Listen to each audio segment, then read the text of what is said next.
lahir dari atas.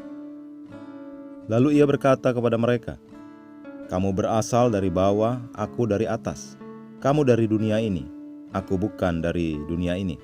Yohanes 8 ayat 23. Ketika Tuhan Yesus berkata pada orang-orang Yahudi dalam ayat di atas, "Aku dari atas," ia sedang menunjuk pada asal muasal ilahinya. Ia adalah Tuhan dari sorga. Manusia pertama berasal dari debu tanah dan bersifat jasmani. Manusia kedua berasal dari sorga. 1 Korintus 15 ayat 47. Tuhan Yesus membuat perbedaan ini karena semua orang di bumi menerima kehidupan lewat orang tua jasmani mereka. Tetapi kehidupannya berasal dari Tuhan. Ia adalah firman yang menjadi manusia. Setiap manusia yang lahir ke dunia memiliki kehidupan manusia natural. Kehidupan itu bagaimanapun memiliki cacat, karena bisa binasa. Ini menjadi bagian dari manusia ketika Adam berdosa terhadap Tuhan dan kehilangan otoritasnya atas setan di Taman Eden. Sebagai hasilnya, kematian datang ke dalam dunia. Sebab itu sama seperti dosa telah masuk ke dalam dunia oleh satu orang, dan oleh dosa itu juga maut.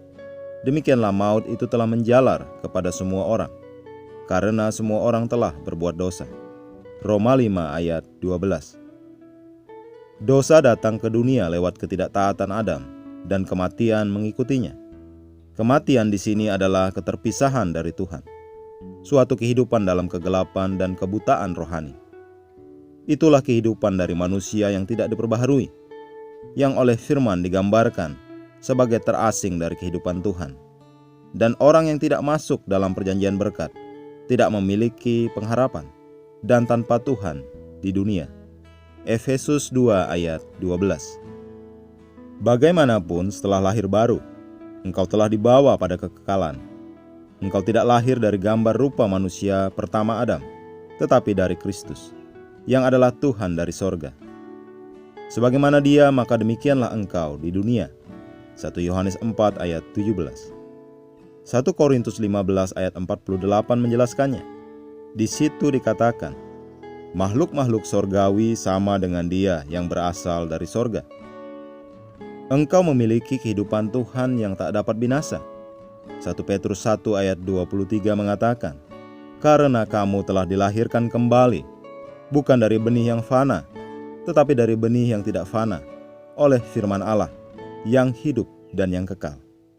Engkau adalah keturunan dari firman, seperti Yesus yang adalah firman yang menjadi manusia. Seperti Dia engkau berasal dari atas, lahir dari sorga, dengan kehidupan Tuhan yang sempurna dan tidak dapat binasa di dalammu. Kemuliaan bagi Tuhan. Mari kita mengucapkan pengakuan. Bapa yang terkasih, terima kasih atas tuntunan yang pasti yang kuterima dari firman-Mu, dan cahaya yang membuka selubung kepada rohku. Firman-Mu adalah hidupku, dan dengan imanku pada firman-Mu aku berkuasa atas keadaan. Aku hidup dalam kemenangan, kesadaran atas kehidupan Kristus yang tidak dapat dihancurkan di dalamku. Haleluya!